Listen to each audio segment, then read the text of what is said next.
I'm Carrie Glazer. I am your host today. And today we're going to do a deep dive on how you can heal from your childhood trauma and learn why it's important for you to be able to transform your emotional wounds into personal wisdom on your own. We're going to learn how to do all this without depending on therapy and without outsourcing your sovereignty. And this is exactly how I did it myself over the past 11 years.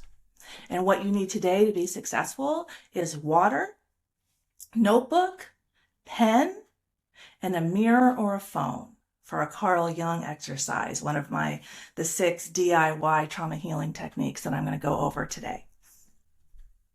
But before we begin, let's make sure we're in alignment, that we resonate about what's going to happen today and who this training can best benefit. One, this work requires presence, not multitasking, not passive listening, because changing the world is an inside job. So I'm going to teach you how to operate your inside world. And then that is how you bring about true change in your life, is starting within. Agreement 2, you take accountability for your problems in order to transform your life. If you're busy blaming everyone else for your challenges and you want to continue doing that, this isn't the place for you. I had to learn, and it was hard, really hard to learn, that all the problems I experience in my life, I created. And I'll get into a deep dive on the science behind how all of that works. And number 3, you are not a victim. You take responsibility for your emotions. And I had to learn that life is like jumping on a trampoline. The deeper you go in that trampoline, the higher you fly. And that's how you expand your emotional range. If I only go a little bit deep, I can only go a little bit high. And then my emotional range is not very expanded. But my traumatic childhood is how I went super deep into my fear, guilt, and shame. And then that catapulted me to a plethora of enlightenment experiences over the past 2 years. So I'll share all of that with you today. Oh, sorry, I'm admitting people. Please, if you're new, please put yourself on mute. But I do know how to mute everyone now, and maybe that'll work for the whole webinar. Okay, great. So we have more people. Yay. Thank you for joining. If you've just joined, please make sure you have water, a pen, paper, and a mirror or a phone. And I am recording this, and you will get a copy of that in your email next week. And it also goes up on my YouTube channel, probably later today or tomorrow. This training works best for you when you take notes, you stay engaged, and you ask real questions. There'll be plenty of time for all the questions you want to ask me at the end of the webinar. If something's really important, put it in chat and I can get to it as soon as possible. But this part of the webinar is how I go over my techniques. And then at the end, I'll have all the time in the world for all your questions. And really, bring any question that you have. If you have a question, probably someone else has that same question. And when you ask it, you're going to benefit everyone. There are no stupid questions. Okay, so the breakthrough context. I don't heal people. I teach people how to heal themselves. I teach you how to operate your inner world. We live in a holographic universe. So our external reality is a projection of our internal reality. That's why changing the world is an inside job, all based on the laws of physics. I love me a multidisciplinary approach. I have a very much an engineering left brain and a highly intuitive right brain. And that's why I'm so fascinated by how healing works. Okay, this distinction changes everything. But a quick question for the chat, true or false? Are you done circling the same internal patterns and are you ready to resolve them? If that's true, type true in the chat, because this is exactly who this training is for. If you're ready to take responsibility for your life, for the challenges in your life, that you understand that no one is coming to save you and that benefits you, especially you, then you're definitely in the right place. And I have a bunch of truths. Thank you so much. This is the training for you. So before we go any further, let me make sure we have more in the chat. Thank you for all your truths. I really appreciate that. Okay, so before we go further, why can you trust this work? I did it myself first. So I'm almost 56. On my 45th birthday, June 25th, my mom passed away. I had been taking care of her for 3 years. She was an alcoholic, and I live in California. She had moved to Florida, even though her beautiful grandchildren were all here. I have three. My brother has three kids. She went to Florida. So she got super sick and she got encephalopathy and she lost her ability to swallow. The encephalopathy is from the alcoholism, the brain damage. And so once you lose your capacity to swallow, it never comes back. And I knew she didn't want to be on any tubes, she told me. And so I was her medical proxy and I brought her home so that she could see everyone. And then early in the morning, around 2 or 3 in the morning on my birthday, I got a phone call from the hospital that my mom had just passed. And I was relieved and sad. It was definitely hard. But I knew I had done everything I could as her daughter to honor her wishes and then also give her the capacity and the ability to see her family one last time. So I went right back to sleep and she came through to me in a dream. And she always had her hair and makeup done. Like, I don't even own makeup and I don't even do my hair. We were opposites in so many ways. I'm more like her mom. And my older daughter is more like her. And my younger daughter is more like her great grandma, like me. And so she came through and she was beautiful in a beautiful dress and her hair and makeup done. And she thanked me profoundly for what I had done for her. And I was just in my tennis shoes, my jeans. And then after I woke up, my intuition guided me. It's time to accept my psychic gifts, my intuition, and it's time to heal from my childhood trauma because on that day, I became the matriarch of my family. Everyone was in my heart now. And when I'm in my 40s, I remember starting to drink a little in the evenings. It was so challenging. My kids were teenagers, but my body did me a favor, a solid. I can't drink alcohol because I get hives on my face after one sip. And my face starts itching really badly. Like I'll scratch so much I bleed. So my body's like, yeah, no, you're not doing that. You're not going the alcohol route like your mom did.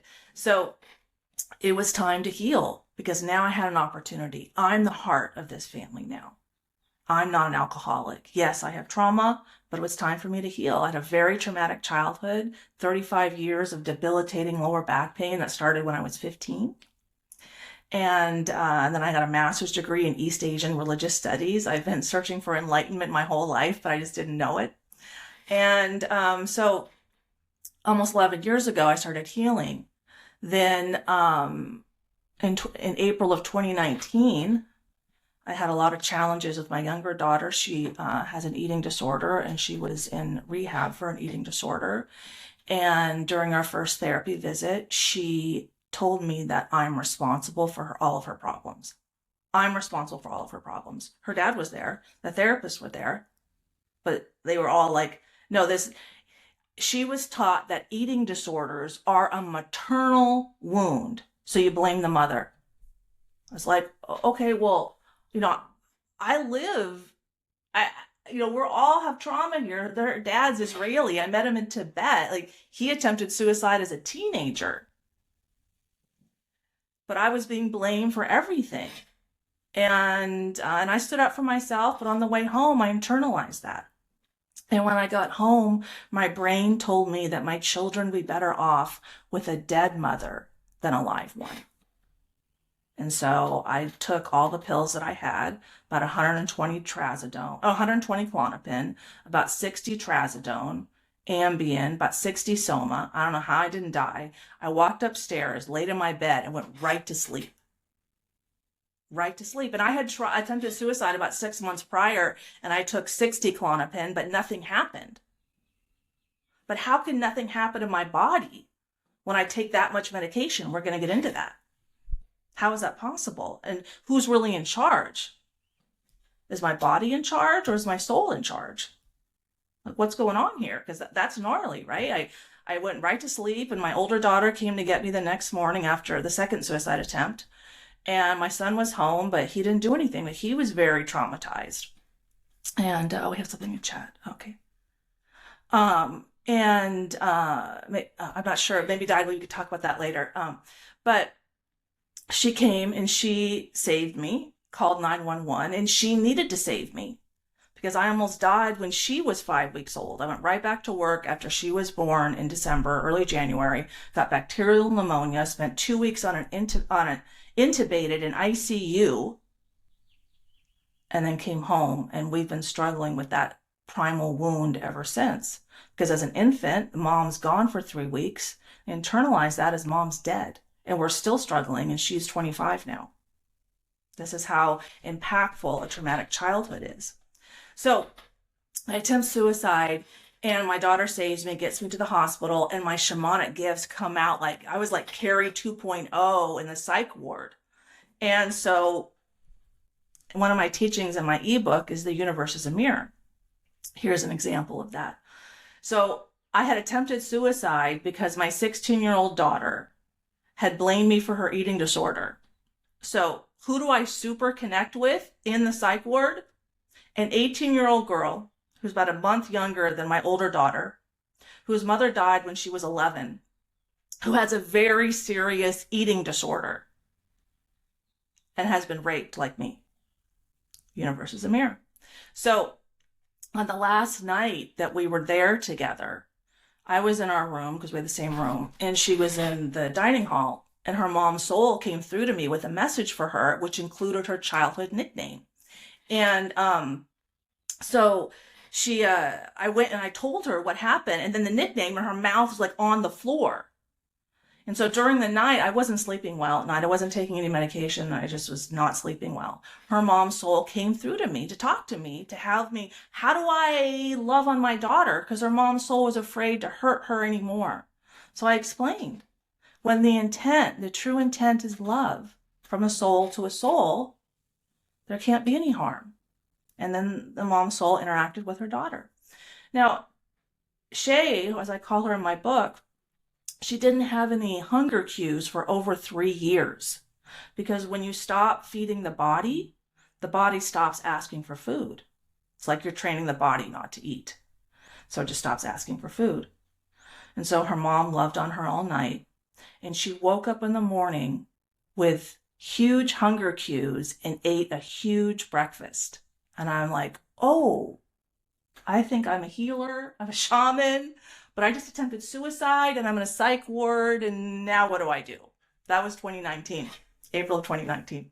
So I came home and it was like Carrie 2.0, self-belief, left, right, and center, healing, healing, healing. I started attracting men into my life, and we'll go into that in a second, how they mirrored my wounds back to me. And I experienced enlightenment for the first time in March of 2024. So in 5 years, I went from a suicide attempt to enlightenment. Now, and I had, I'm an analyst, right? So I had to understand, why did that happen to me? And that's how I came to learn that life is like jumping on a trampoline. The deeper you go, the higher you fly. And enlightenment is an emotion. And I only learned that in 2024, not when I got my master's degree in 1997. Okay, so let's keep going on this. What is my core insight? And then we'll get into my multidisciplinary approach. You are a soul operating a nervous system. You are a soul operating a body. And we're going to rely on Albert Einstein's famous quote, "The field is the sole governing agency of the particle."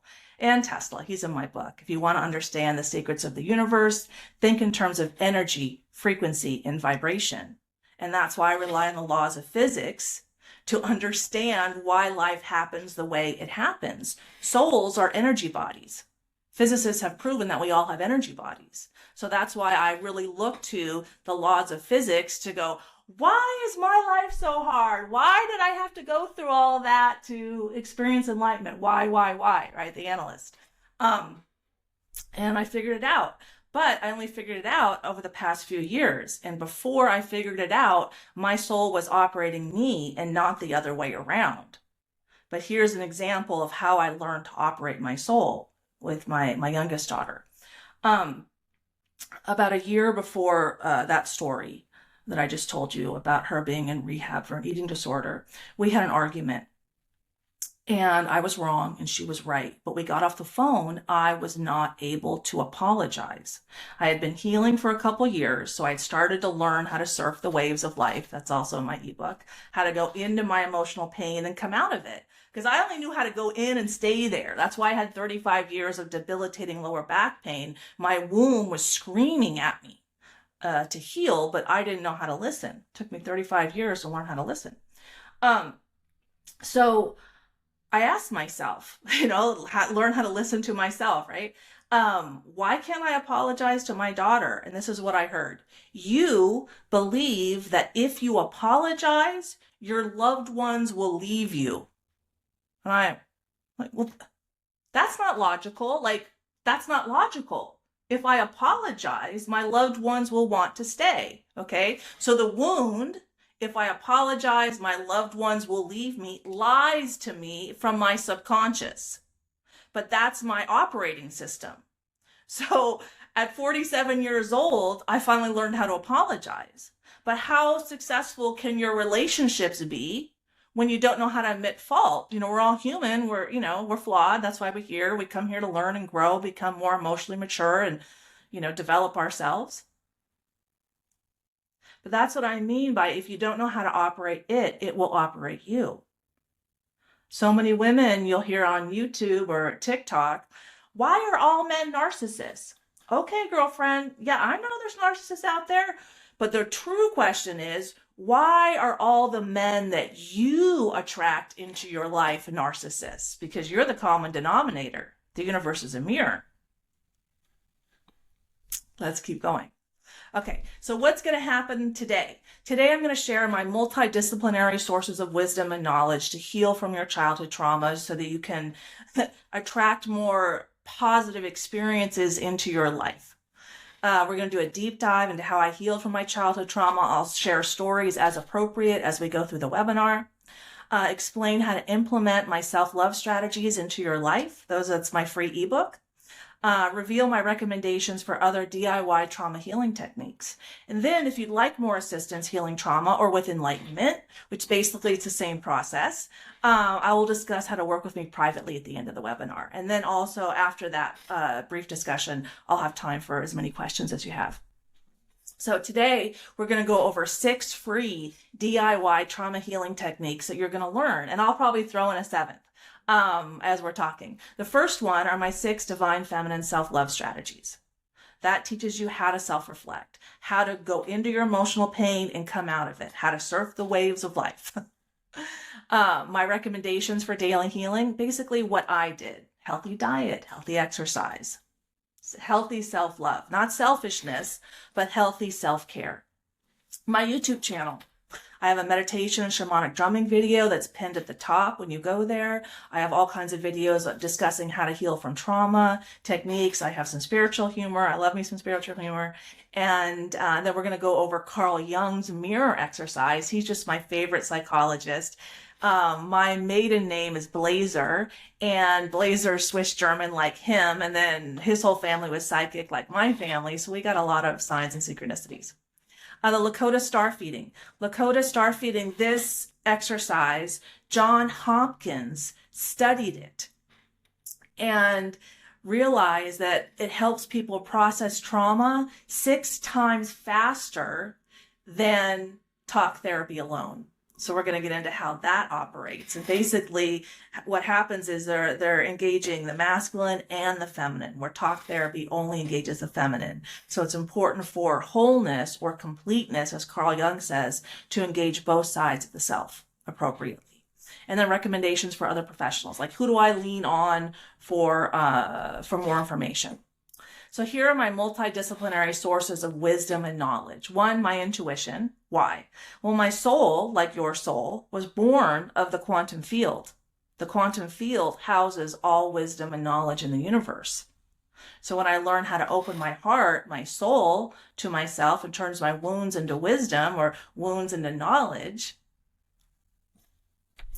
I have intuitive wisdom or intuitive knowing, like Stephen Hawking's.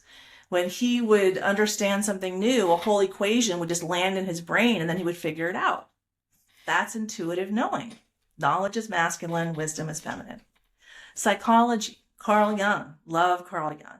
Cardiology, we're going to learn how the heart is a vortex, fueling that we live in a holographic universe, that the universe is a mirror. Neuroscience, Dr. Andrew Huberman, Dr. Joe Dispenza. Shamanism, laws of physics, mysticism, Rumi, love Rumi, he's all over my book. Family medicine, Dr. Gabor Mate, and epigenetics, Dr. Bruce Lipton. So let's start with the dedication of my book. Because I had such a traumatic childhood, I was in my masculine my whole life. I remember one time when I was 11, I was sitting on the couch and my legs were spread wide open like a man. But that was me not attracting anybody with my feminine. My parents got divorced when I was 6 years old, and I got my first job when I was 12. Started a 6-year career at Hot Dog on a Stick when I was 14. And I was raised right next to Malibu. My dad had a ton of money, but I had to buy my own car. And I had to get myself out of that house and figure out life. Because even though I met my soulmate in my childhood, we couldn't be together because of childhood trauma. And so I had to learn how to be a healthy feminine woman. In my book, My Inner Heroine, Exploring Feminine Pain. My womb was screaming at me for 35 years. And that's why I had so much lower back pain, which is common with women who have unresolved trauma. Our womb is our value. So we store pain. We hate on ourselves where we have value. Like so many men have problems in their neck, their shoulders, and their arms because that's where they store their value. So that's where they would store their anxiety and their depression and their challenges as well. So when I came upon this Cherokee proverb, it really helped me understand what I saw naturally happening in my life the more and more I healed. A woman's highest calling is to lead a man to his soul so as to unite him with Source or God. A man's highest calling is to protect a woman so she is free to walk the earth unharmed. The women do the inside work, the men do the outside work. But we're in America, predominantly Christian society. Christianity teaches the family that the man is the spiritual lead, not the woman. So is that a wound or is that wisdom? And this is what I had to really explore. Women, as women, we have a far more robust nervous system than men. So women are physiologically designed for the emotional work. Men can tolerate temperature changes 25% better than women. They are designed for the physical outdoor work.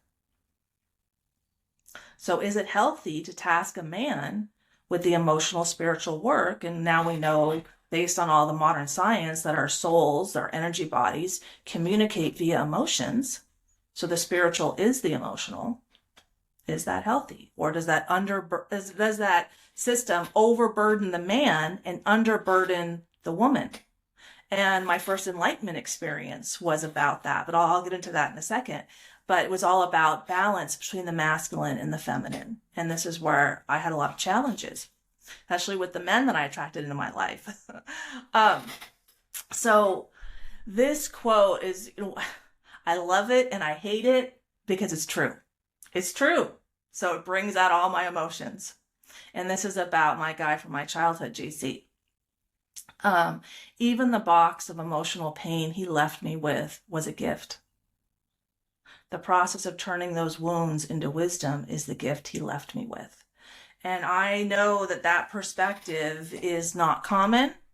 And I know that it's really challenging and that I spent a lot of time thinking about how am I going to explain this? It's hard. It's hard to accept that pain is necessary, that pain is an initiation process for personal growth. We have to, wait, what gets us to change? If my life is all comfortable, am I going to change? No.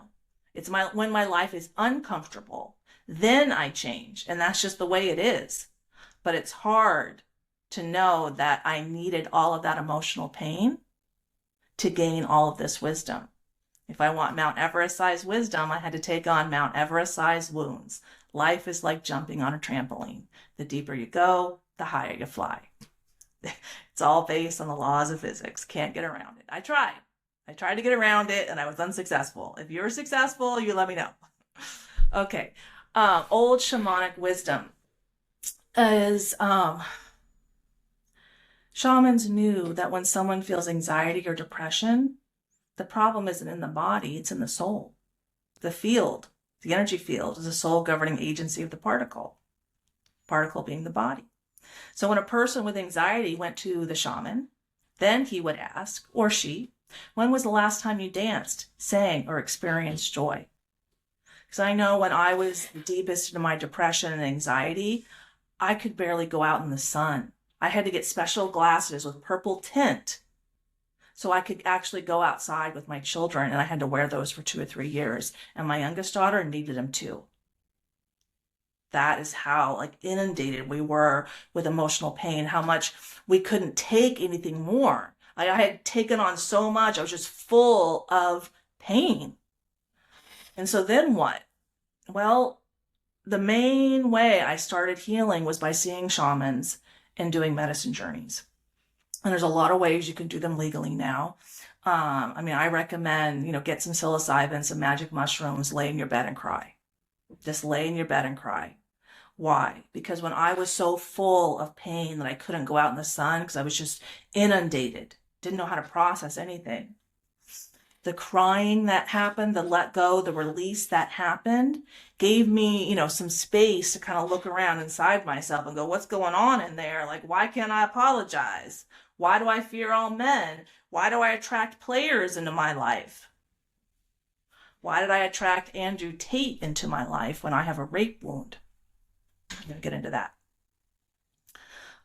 So let's get into the laws of physics. And my favorite quote, the field is the sole governing agency of the particle. The energy field is the sole governing agency of the body. And let's hear from Dr. Joe Dispenza. He's incredible. He healed his fractured spine as a neurologist, and then now specializes in how to heal trauma.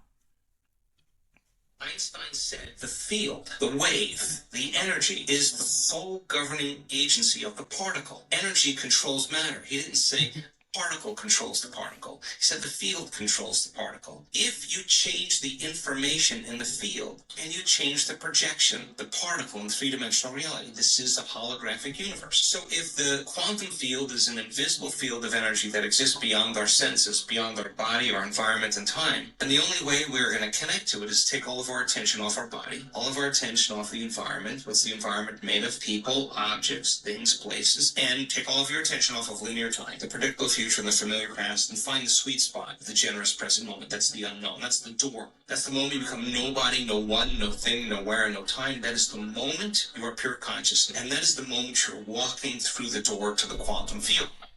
So why does he say to remove all of your attention outside of yourself? Because processing emotional pains is inside work. When you process your emotional pain, you create a more secure attachment to yourself. And we live in a holographic universe, as he said. So everything outside of yourself that you resonate with, that you pay attention to, is showing you yourself. So if you want to change what you pay attention to, what you resonate with, what you attract into your life, you have to figure out how to change yourself. So letting go of everything outside of you to only focus on what's going on inside of you is the key to success. That's why meditation is so powerful. That's why prayer is so powerful. Because you're letting go of everything outside of you and connecting to you. And when you're connected to yourself that deeply, you naturally connect to all other souls. All of our souls are connected through our heart spaces. So let's keep learning how you can do this. How can you start operating your body, your particle in a healthier way? And so I'll get back to, this is just me kind of analyzing what probably happened. Why did I take 60 Klonopin and my body didn't do anything? I didn't even go to sleep. I didn't even feel it. But about a week later, I needed to take more Klonopin. I didn't take Klonopin for about a week. So my body just stored it. So why would my body just store it that time, but not another time? 60 Klonopin, that could kill me. But I didn't even feel it. The field is the sole governing agency of the particle. That's the best answer I got about how that didn't happen to me, or other strange things where people just don't die where other people would, because our souls are in charge. not the body. So the laws of physics, let me share here. This is enlightenment and what happened during my first enlightenment experience. So in my book, it starts 10 years ago. My mom passed away on my 45th birthday, but I quickly jumped to my suicide attempt and my healing afterwards. Then in later in 2019 is the first time I had a short conversation with the first man in my book, Tim from yoga. But then we started talking regularly at the end in December of 2020. Then I attracted in Justin Waller, who's Andrew Tate's best friend, both of them into my life right before Andrew's takedown started. And then two fire academy instructors, decorated fire academy instructors. And with the second fire academy instructor, the fire captain, is the first time I experienced enlightenment. And during that enlightenment experience, JC from my childhood, his soul came through and was talking to me about challenges he was having with his two daughters. Now, I hadn't seen him in 40 years. I had no idea what he had done, if he had kids. I had no idea. When I looked him up 6 months later, he has a boy and two girls just like me. So the two-daughter thing, I'm like, oh, that's that. But anyway, so what happened is I came home on a Tuesday and I sat in my recliner where I did most of my emotional processing, and my kids hated that recliner. Mom, why are you resting? Mom, get out of the recliner. Mom hated the recliner, right? So, and I started vibrating super high, and I didn't know about the map of consciousness yet. I found this after this experience. The next morning, I barely slept, barely ate, barely drank, and I was in great shape, like hot yoga 6 days a week. Like I was in perfect shape. And I'm vibrating super high, and I hear in my head, enlightenment, enlightenment, enlightenment. Like I had reached the enlightenment level. I'm like, okay, what's going, oh my God, you know? And I was guided to ask the universe what I needed to see and hear, the wisdom. And so first I was shown all the first responders. I'm like, well, we have a mental health crisis there. Like they're all messed up and they're supposed to be protecting us. Okay, well, what about the family? Oh, that's divorce and cheating and, kids aren't healthy. Okay, that's a mess. Relationships. Oh, bigger mess. I'm like, okay, take me back to the beginning. There was God, and then what? And I'm an analyst, right? So I'm analyzing. I'm like, okay, so there was God. What does God do? God creates and orchestrates. I'm like, well, we refer to God as a man, and creation is feminine. Like women have wombs, not men. Like, well, what if we make the feminine equal to the masculine? Women create, masculine orchestrates or executes. Execute can be, it goes two ways. They can, orchestrate something, or they can kill someone. So I think execute might be a better term for the masculine. And then we mirror that in the family. Because I remember when I had kids, it was sacrilege to say, oh, are you a stay-at-home mom? Like it was an insult to just be a stay-at-home mom. And using the word just, I know that is gaslighting with fear, guilt, and shame. So I had to ask, oh, do you work outside the home? But this is where all my problems came from. My mom worked outside the home. I work outside the home. So I didn't have time to be a healthy feminine woman processing my emotions, having a secure attachment to myself, and then mirroring that to my kids because I was busy being a man making money.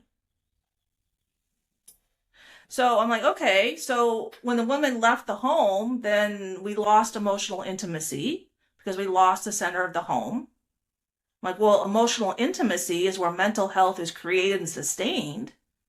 And we have a mental health crisis amongst kids and adults in the Western world. It's like this mental health problem is it's a huge issue. And when we took women out of the home and treated them like men, then we lost our emotional intimacy. We lost our mental health.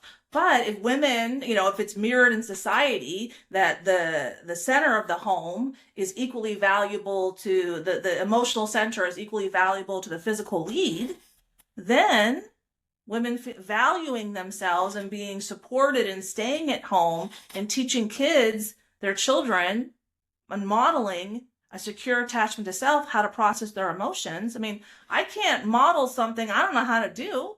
Like my parents didn't know how to apologize, so I had to learn at 47 years old. And you can tell kids, do what I say, not as I do, but that doesn't work. We all know that. So I saw that and I was like, oh, wow, this is what needs to happen, is that I didn't value my femininity, which is why I went right back to work when my second child was born and I almost died of bacterial sepsis and spent 2 weeks on a ventilator. I'm going to go be a man. So what happens when we all put money and convenience ahead of health and well-being? Well, we get the current scenario where children have a lot of mental health challenges, and so do adults, and relationships are messed up, and there's tons of cheating, and people just stop dating. I saw a mice experiment where they just gave 8 mice, 4 boys and 4 girls, everything they ever wanted. No problems. Within 4 years, they all died out. Because when people don't have to work for life, and we just get dopamine hit, dopamine hit, dopamine hit, that just shuts us down. That's not what we're designed for. We're designed for the challenges. We're designed to go through challenge and create resilience in our nervous system, so to have patience, to be emotionally mature, to not expect just immediate results, to understand how life operates.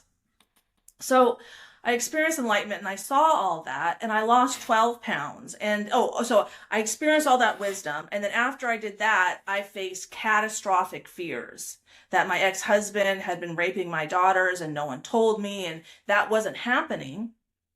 But I hadn't slept in 3 days, and it was a gnarly experience. In the middle of the night, I kept being shown so many crazy things happening in my ex-husband's house, so I called the police to his house. And I called back like 15 minutes later and apologized that I don't think anything's happening. I'm sorry. But my kids were super worried about me, and they took me to 2 doctors, and no one said that I was mentally ill, that I had lost a lot of weight, that I'd had a profound experience, but no one was saying that I needed to be locked in a mental institution like they were saying. But this is common because how many people experience enlightenment and know what it is and how it operates? I mean, I have a master's degree in East Asian religious studies. I've lived in Chinese Buddhist monasteries. I've traveled to Tibet. So if anyone was going to know in the family, it was me, and I had no idea. And so anyway, but that, because I didn't understand and my children didn't understand, set me on a journey to find out. I'm a mom, right? So I had to figure out for myself and then for my kids way before I got to community. But that mirrors the structure and the teaching of my book, The Love Hierarchy: self-love, spouse love, child love. I don't have a spouse, so it's me and my kids. My kids are so worried about me that they had me go see a therapist about 4 days after it happened, and that therapist was projecting her crap onto me left, right, and center. Carrie, how do you know that you're not bipolar? That was the first question that came out of her mouth, and she never had a therapy session with me before. I'm like, why would that be your first question? Well, Orly said, my daughter said, I'm like, she lies constantly, right? You're her therapist. So it was like I was just being attacked, but I was being shown myself. All those questions were also in me. And so I was being given opportunities to turn those wounds into wisdom and see how capable I am. By the end of that hour-long therapy session, she was working with my daughters and no longer attacking me because I had to draw so many boundaries with her. And I haven't had to go back. But I experienced a lot of challenges with my family because of this. So I went on and I kept healing, and that was my first enlightenment experience. But what it taught me is that enlightenment is an emotion. It's an expression of the soul. In Buddhism, mostly men trying to experience enlightenment, and sure, men experience enlightenment because men experience emotions too. But the female enlightenment experience, because women experience their emotions so much longer, we're designed to, live in our emotions, so to speak, with this far more robust nervous system than men have. Men aren't designed for it. They're designed to feel their emotions and let go, feel and let go, so that they can spend time being logical and strategizing and planning and not living in the moment. Emotions are in the moment. But there's a balance between the feminine and the masculine. The feminine's in the moment and the masculine plans and strategizes in general. But here are all of our emotions and all these different frequencies. So in fear, guilt, and shame, like fear is 100 hertz, guilt is 30 hertz, shame is 20 hertz, where enlightenment is 700 to 1,000 hertz. So when I learned that, I was like, oh, well, that makes sense why I lost 12 pounds when I was in great shape. That makes sense. And I spent the most of my time down here in my fear, guilt, and shame. And we're going to get to Dr. Mate in a minute. He's a family medicine practitioner who specializes in how childhood trauma impacts adults. And I'll get into why understanding these frequencies is so important when we talk about cancer and autoimmune diseases and other medical challenges that a lot of people have. But let's learn on this slide, how does a holographic universe operate? The universe is a mirror showing me myself in every moment as a constant feedback loop for self-improvement. And that's why I attracted in players into my life. You know, I had a wound that I'm replaceable. So who better to show me that wound? Men who have multiple women. I had deep paternal wounds. They have deep maternal wounds. We're the exact opposite. Perfectly aligned to show me myself. If a guy's flirting with me at yoga, but he's not asking me out, then I probably got stuff to work on, right? So the universe is a mirror showing me myself in every moment as a constant feedback loop for self-improvement. So how does this work? And then we'll look at the physics experiment. So let's say that in your soul, you have 40 hertz, and that 40 hertz is selfishness. Well, when that 40 hertz moves, when you trigger that 40 hertz inside of you, all the souls around you who also have that same 40 hertz will start to move. And there's resonance. There's your tribe. There's your identity. That's how you see yourself. Beauty as well. One time I saw a shaman that I had done medicine journeys with. I'm like, oh my gosh, you're so bright. You're so bright. You're so bright. And only when I walked out of the house, I'm like, oh, I'm that bright too. That was my soul showing me how bright I had become because of my work, because I was spending way more time in these higher vibrating emotions, love, peace, and enlightenment, compassion. They all vibrate higher, so then you're brighter. These lower vibrating emotions, fear, greed, apathy, shame, then you're in a much denser energy, and it's harder to get out of that. Like learning to surf the waves of life, you don't go from shame just directly to enlightenment. If you're going to learn to surf the waves of life, you go on the 1 foot wave and you go in a little and you come out like I did. I went into why can't I apologize? And I came out, and that took me 2 years after I started healing for the capacity to do that on my own. These changes do not happen overnight. It takes work, daily work. So, but let's look at this physics experiment here. And so first we're going to see 2 prongs. And we're going to see that one prong is tuned to 512 hertz and the other one is 440 hertz. And when the 512 moves, the 440 doesn't move. But when the 440 moves, so does the other 440. Let's watch.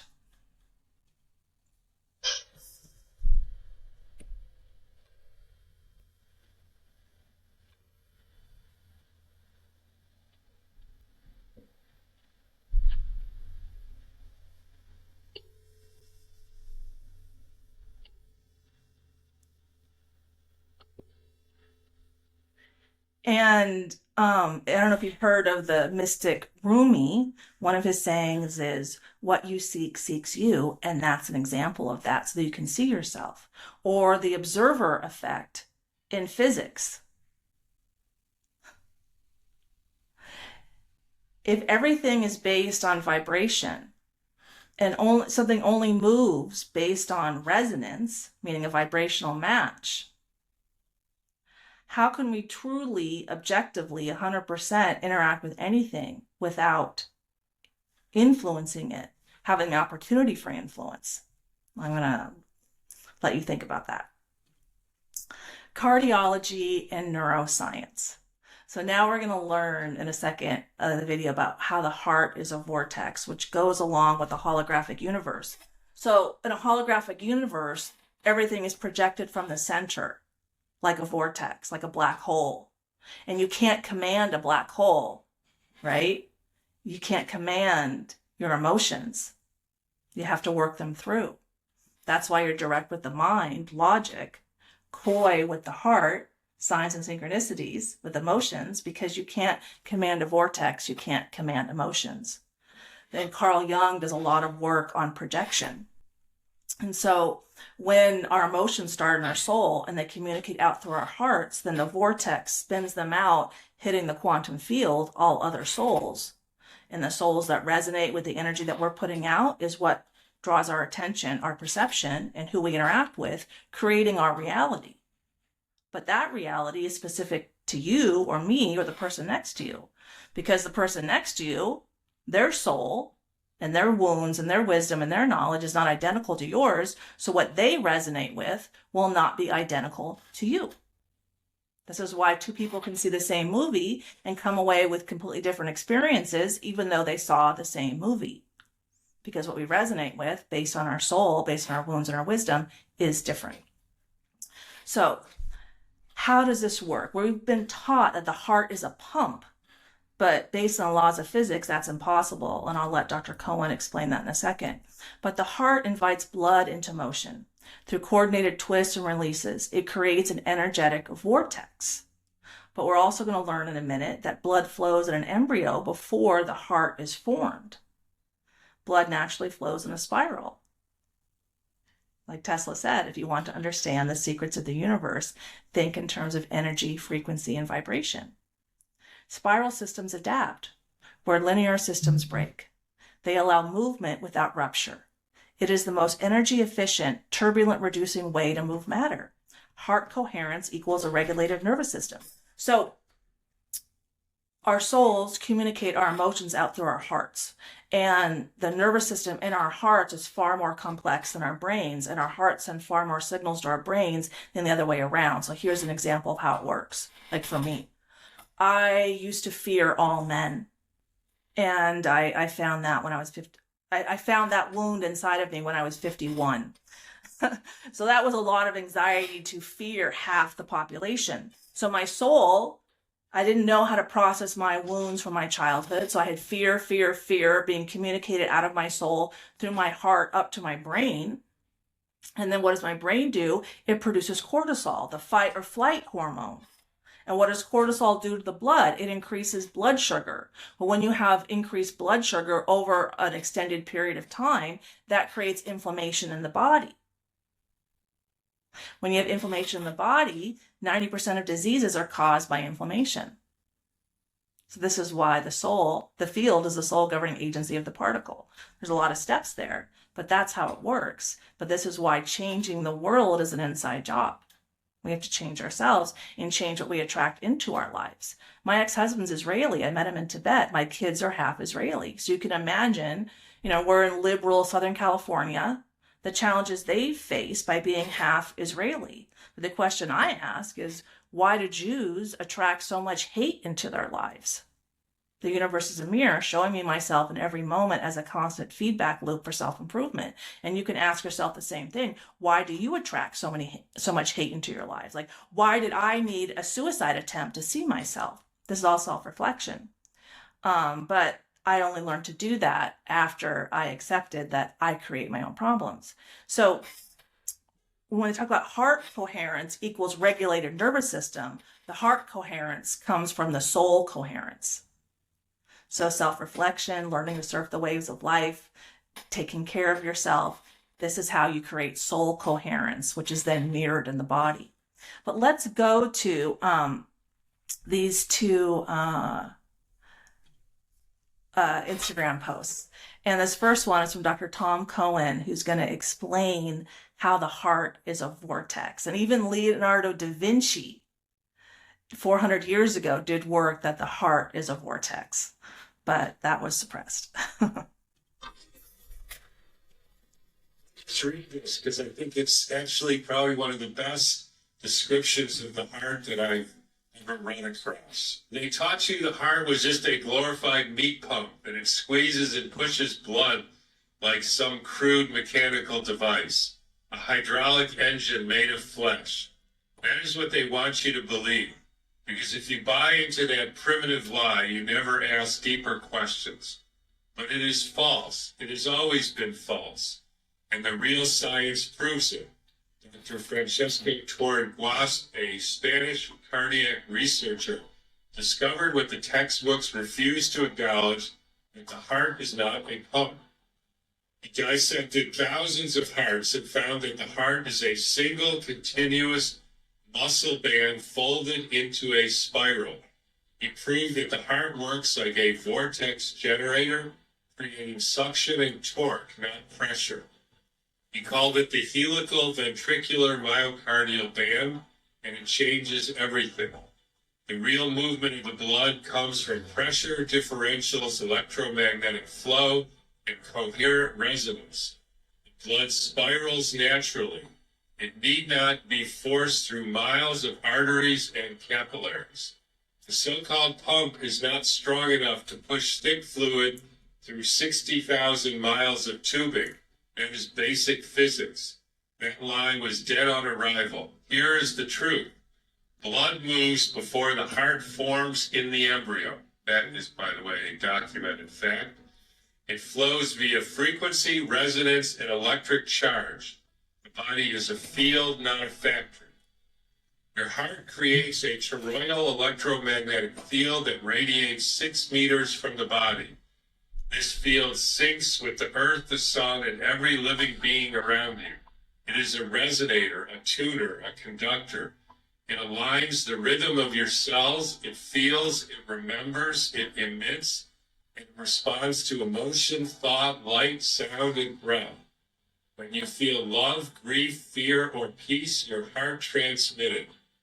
It is the central frequency modulator of your biology, not a pump.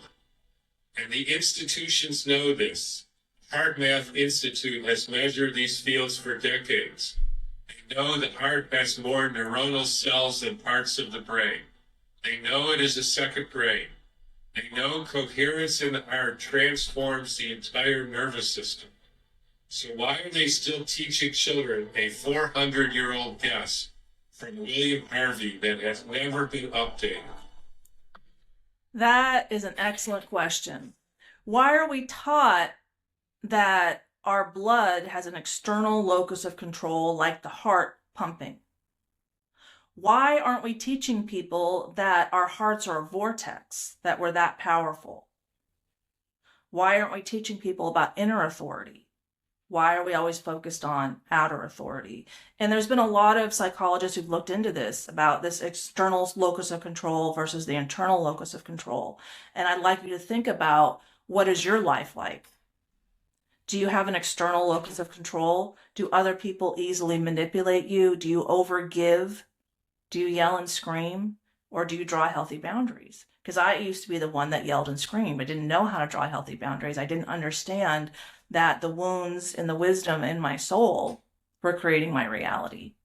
I just thought reality happened out there and I was just interacting with it. But when we have an internal locus of control, and we understand that our souls plan our lives based on our wounds for self-improvement opportunities, and our souls are in charge, the field is the soul governing agency of the particle, how can anyone be a victim? Now, I accept like that. This has taken me years of analyzing myself and how things operate, and come to this point. So I don't expect you just to accept that, but I ask you to explore that for your own good. And is this true? And what patterns do you see?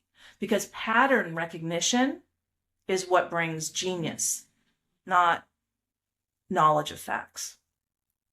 Like I did when I was about to apply for graduate school. I had to take the GRE, and I knew I needed more time with my visual processing problems, so I did a whole test. And that's when I found out that my visual processing disorder was in the 4th percentile. But during that test, they also did an IQ test. And it was all pattern recognition. I got exhausted by it, and I was at like 120 IQ when I stopped, and they had a bunch more tests for me to do. Like, well, this is what we know right now. I'm like, okay. But, I learned classical Chinese and speak Chinese, and so I do pretty well intellectually. But this pattern recognition is what's important for you to learn about yourself so that you can see these patterns in your own lives. Are you overgiving? Do you have an external locus of control, or do you have an internal locus of control? Do other people easily tell you what to do and manipulate you, or are you in charge of yourself? Are you operating yourself, or is someone else operating you? These are the questions I'd like you to ask yourself. Let's see. This is my favorite one. It just is. The video of how a heart forms in an embryo. Okay. So before the heart beats for the first time, something far greater begins to move. Long before your heart ever beat, thousands of cardiac cells made a silent decision. There was no pulse, no rhythm, no sound. In the earliest stages of development, individual heart cells begin firing electrical signals on their own. Then something remarkable happens. They synchronize. Changing the world is an inside job, it's the energy. Separate impulses align into one coordinated electrical wave. That wave triggers the first contraction, the first heartbeat, the beginning of a rhythm that can last a lifetime. Wow. When I found that, I was like, oh, that makes a lot of sense. But, just sit with that. Sit with that it's a huge change. And I know that common scientific method teaches us that the body's like a factory. But if the body's a factory, why do we not all respond the same way to medications, to environments, to situations? Now, the body being a factory is easy to control, but the heart being a vortex is not easy to control. So the neuroscience and psychology. Now let's bring what we learned into how life happens right now. And Dr. Andrew Huberman is going to talk about cancel culture. And he's going to talk about where we need to find the solution to today's challenges. So let's let him talk. What we need to do is start to figure out how we can, I think, especially for the next generation of kids, how to teach them to regulate their nervous system so that they recognize that pulse of adrenaline as placing them in a compromised position. Like, we have to leverage the idea that being able to hear and listen hinges on the ability to be calm. So therefore, the ability to be calm is crucial to hearing and listening is crucial to our advancement as individuals and as groups. The problem is everyone's been trying to do this backwards. They've said we all have to get along. We have to cancel culture. We all have to, listen to one another. And I think, again, we have to start from the inside. We have to teach it physiologically. Now, I don't have a master plan on how to do that, but one of the reasons I'm here and one of the reasons I'm teaching neuroscience on Instagram and not just in my laboratory is until we can learn to regulate the self, I don't think we're going to get where we want to go as a culture. And that's what we're doing here today, is learning how to regulate the self. Now, I'll tell Dr. Huberman where that should have happened. At home, after birth. That is natural work for women. That's why women are physiologically designed to take care of infants. If you want more information on that, Erica Komisar with a K. She's a licensed social worker who specializes in maternal fetal bonding, and she takes Carl Jung. We have another Carl Jung quote. She's very much a Jungian approach, like Dr. Gabor Mate does as well. But because we've taught people, we have not taught people that their soul plans their life, that is the internal locus of control. The predominant worldview is, God is in charge of everything, and that's an external locus of control. I align more with the early Christians, the Gnostics, who believe that in their inner authority, that the universe is a mirror showing you yourself in every moment. Their work mirrors Carl Jung, and something I learned recently is when they found a bunch of early Christian texts, Gnostic texts, that were exiled after the 4th century after Christianity was formed,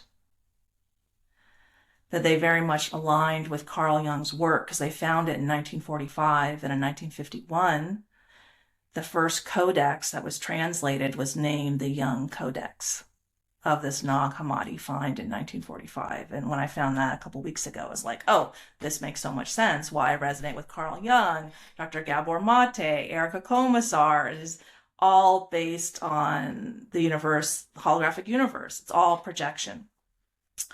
And so I love this quote that really helped me accept that I'm not perfect. I was never born to be perfect. Perfection is not the goal. Wholeness is the goal. That's why it's important when you process your emotions to do both the feminine and the masculine, because that's wholeness, not perfection. There is no light without shadow, and no psychic wholeness without imperfection. To round itself out, life calls not for perfection, but for completeness. For this, the thorn in the flesh is needed, the suffering of defects without which there is no progress and no ascent. There was a question. Let me see if I can bring it back up here. Here we go. Okay. Okay, I'm going to save this for later, okay?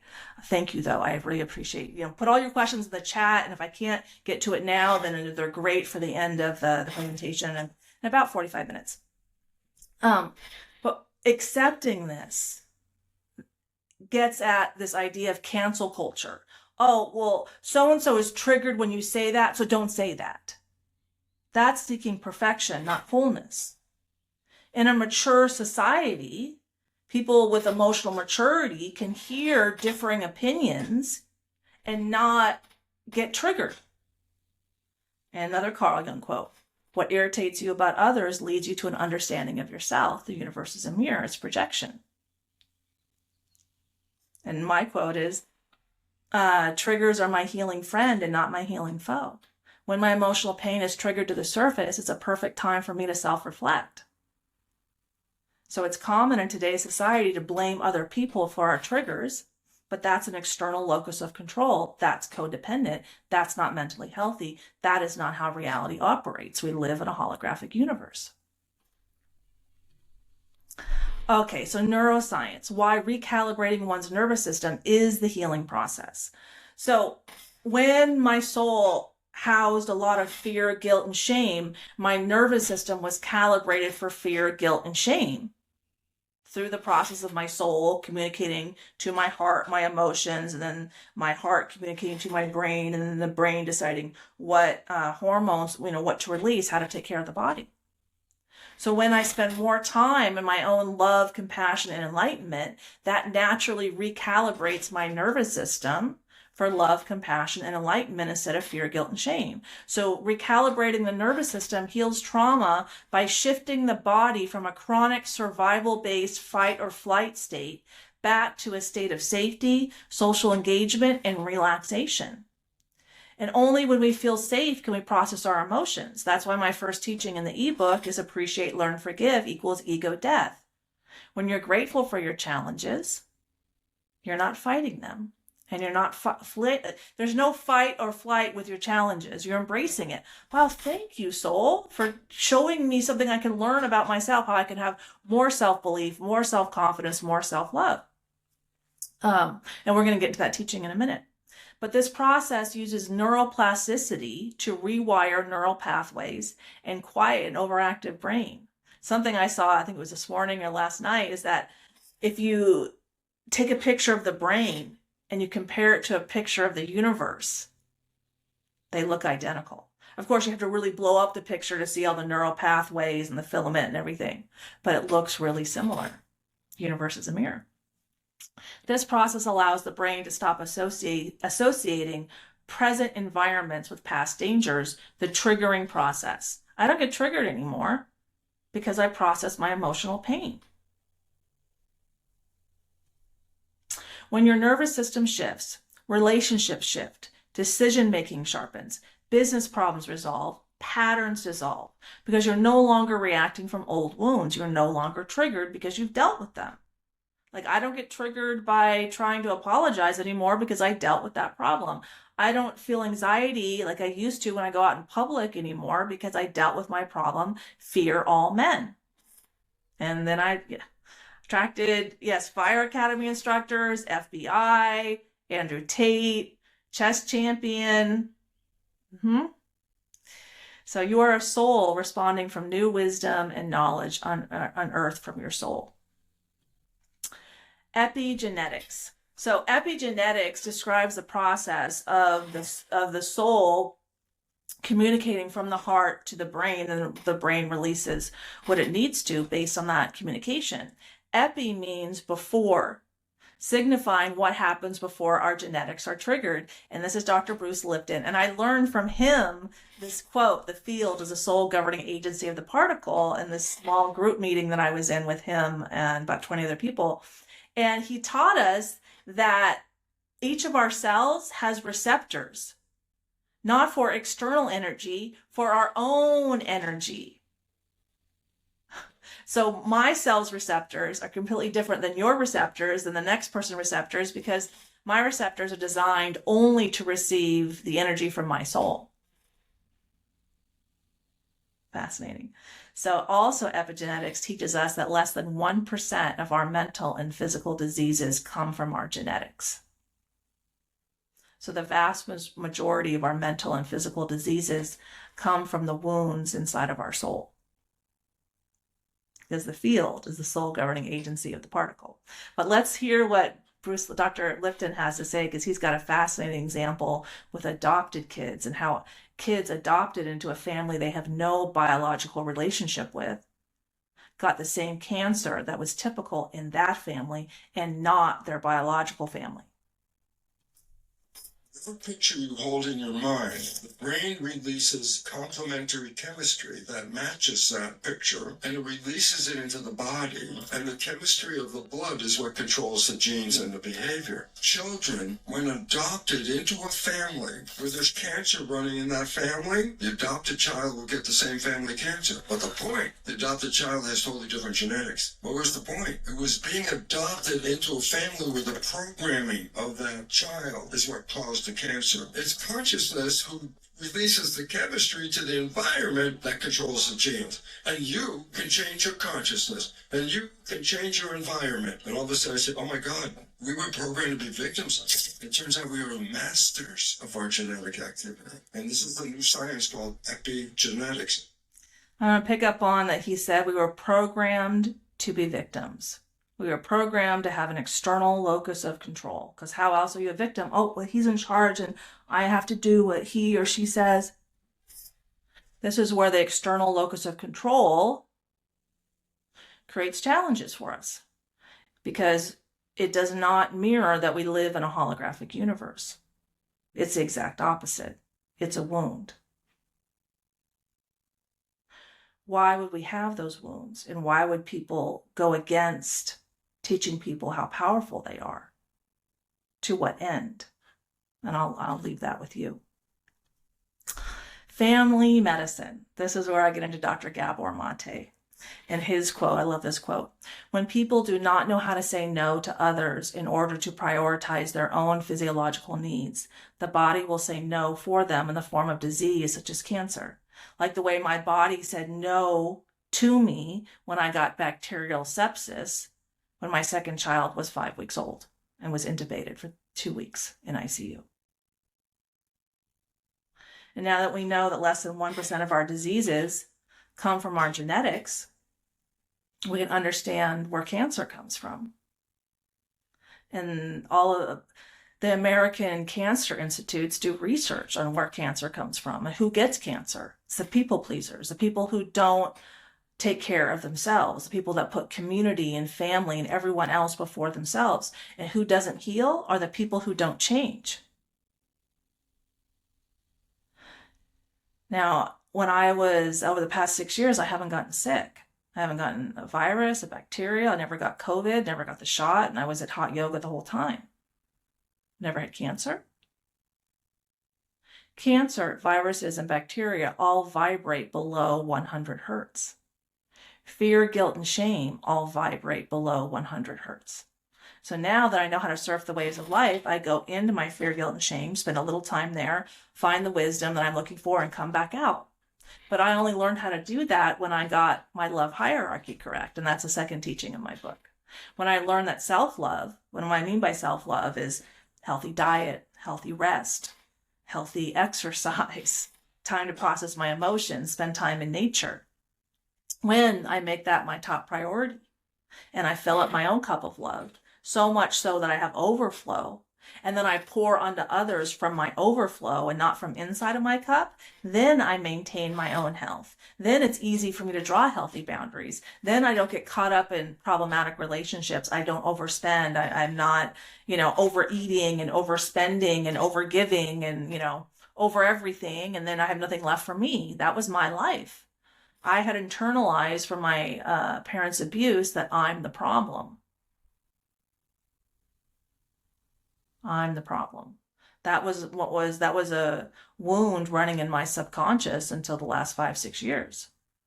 So I attracted in all kinds of situations where I appeared to be the problem all the time. So lack of friendships, failed marriage, challenges with my kids, because that's what I believed about myself. So that was what I was shown so I could change myself. But that was a lot to accept. But only when I gave myself permission to rest, which I did for the first time at 51 years old, which is when I found the fear of men. And then I went in public the next day, and my older daughter noticed immediately, like, "Mom, what's up with you? Why are you so normal? Why are you freaking out?" And I told her what happened. And from that day on, I was 51, almost 5 years ago. I don't have all that anxiety in public. I was like sweating all the time. It was very uncomfortable for me to be in public. But when you pour from inside of the cup, and here's an example, let's say I only have one pair of shoes, and then I see someone who doesn't have shoes, and I offer them my shoes. Is that healthy, or is that overgiving? Would you categorize that as my inability to say no, to prioritize my own physiological needs? I would, but I encourage you to investigate that for yourself. Where do you overgive and then undergive to yourself? Are you putting community before yourself, your family before yourself, your children before yourself? Or do you carve out your own time? And then if you're putting your children before yourself, how are your children going to learn how to love themselves? Because they do what we do, not what we say we do. Family medicine. Okay. We're going to listen to Dr. Gabor Mate kind of summarize what happens in childhood and why we have problems. And then we're going to get into another video of his in a second that really goes into detail about why authenticity and attachment in childhood is so important.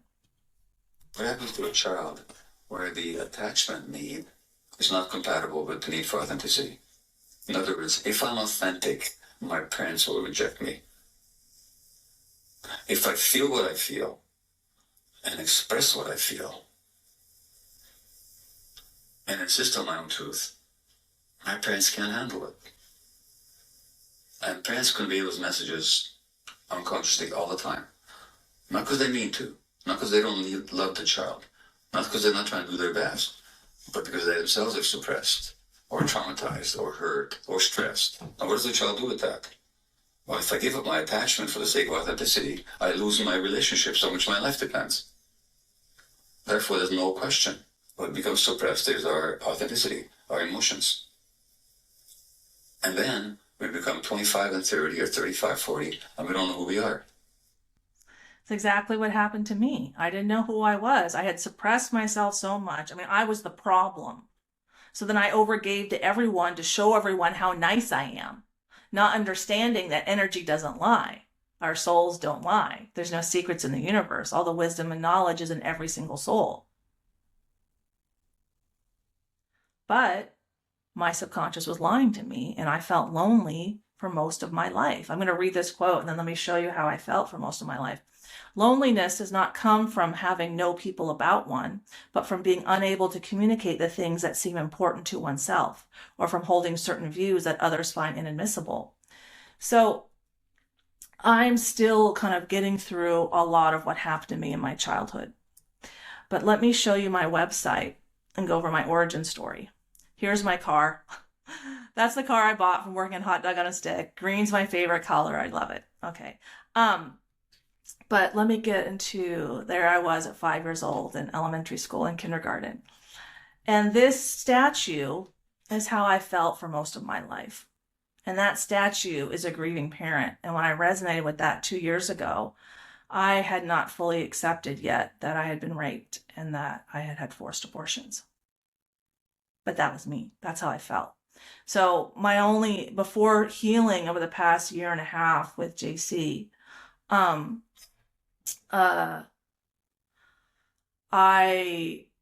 only memory from kindergarten, and I believe we were in kindergarten together based on where we lived and other events, but very difficult for me to talk about this. So my memory before the past year and a half was me alone in the kindergarten room and kind of dark, just playing with toys alone. And then I remember I went to 4 elementary schools. I always had problems making friends. Always had problems. In middle school, I had one friend, and when she wasn't there, she would plan for me to eat lunch with someone she knew. And then in high school, I basically entered high school without friends. In JC, who was he? He was ASB president. Super good looking, super popular. Dad's a surgeon, tons of money. And there I was, got my own job when I was 14. But this statue really helped me see myself and understand myself and just kind of resonate with myself and go, oh, that's me. So if you resonate, if you feel that lonely, I understand you. And a lot of people feel that lonely. And this is why loneliness is an epidemic right now. And this is exactly how I felt. Loneliness does not come from having no people about one, but from being unable to communicate the things that seem important to oneself, or from holding certain views that others find inadmissible. And I'm experiencing that in my own family right now. Last year, after I published my book, I started looking at all of these signs and synchronicities that was shown to me. And around my birthday, June 25th, and that's the whole write-up that I just showed you goes into that, but that I'm the reincarnation of Mary Magdalene. That was a lot for me to accept. But it's my family's not having a good time with that. They were really upset that I helped Andrew Tate, and then me saying this is like a whole another level. So we are taking a break right now.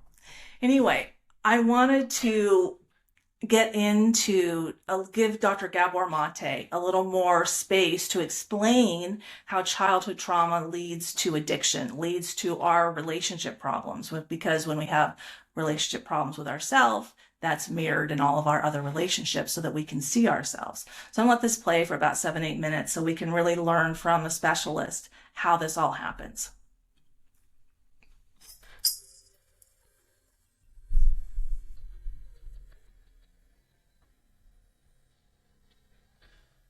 So addiction is a complex psychological, physiological process which manifests in any behavior that a person enjoys, finds relief in, and therefore craves in the short term, but suffers negative consequences in the long term and doesn't give up despite the negative consequences.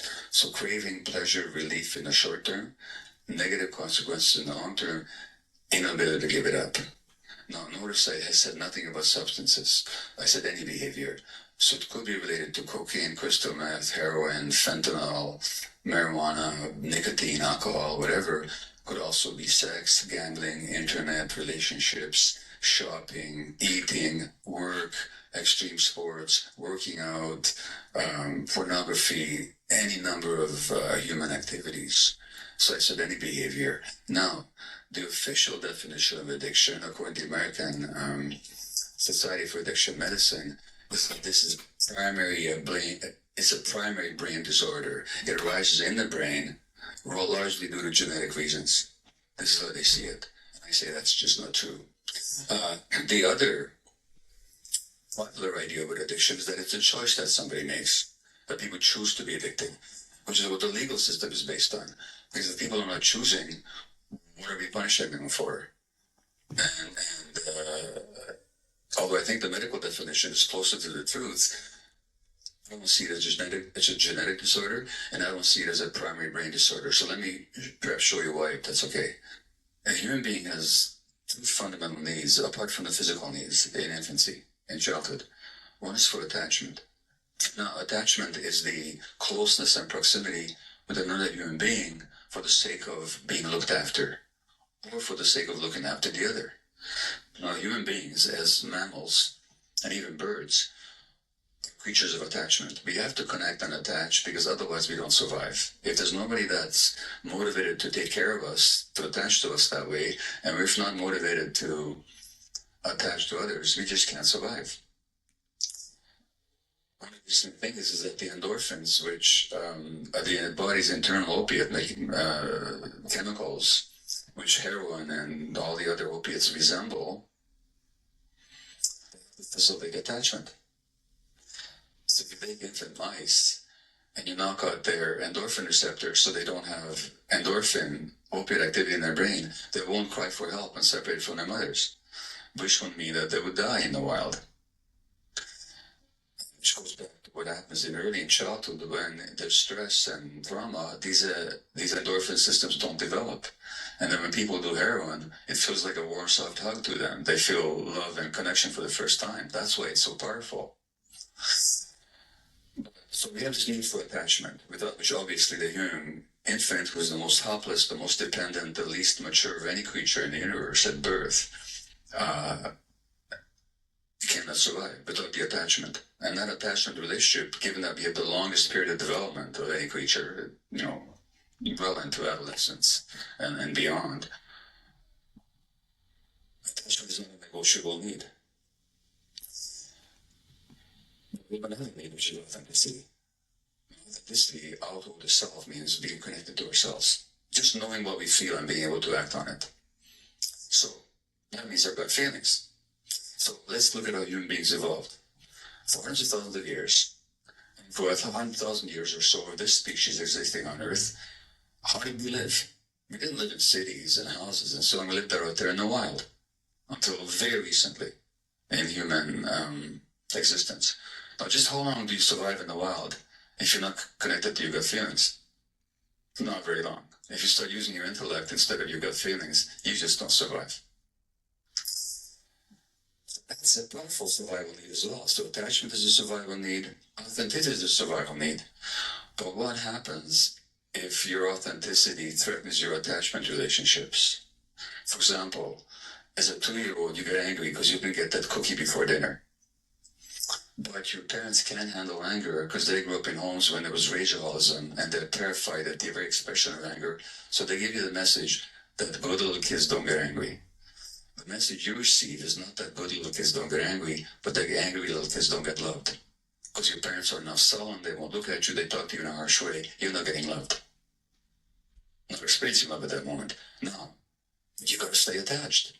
Guess what you're gonna suppress? The authenticity every time.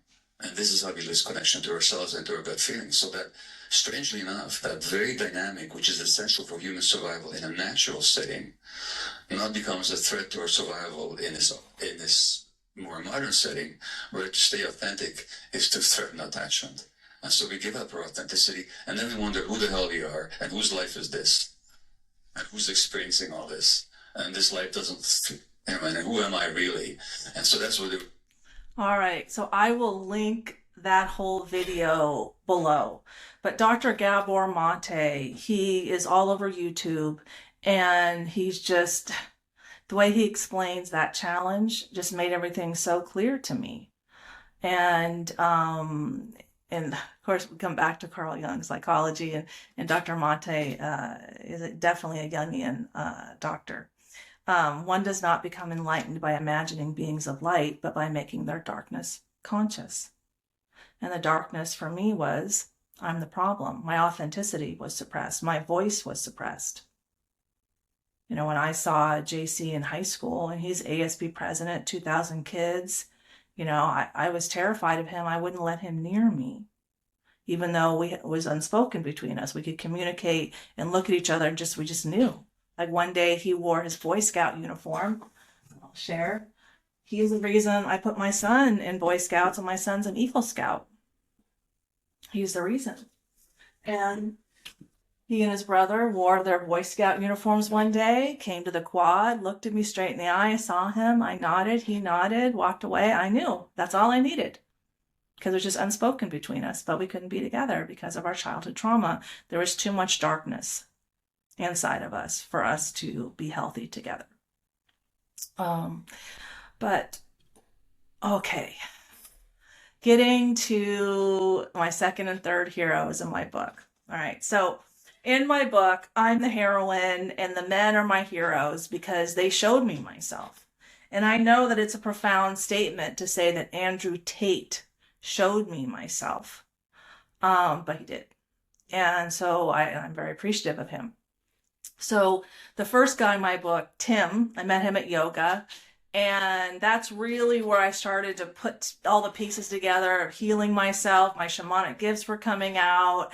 And I did a deep dive, and he had multiple women. And the main woman that he was with is a yoga instructor who's also a dominatrix.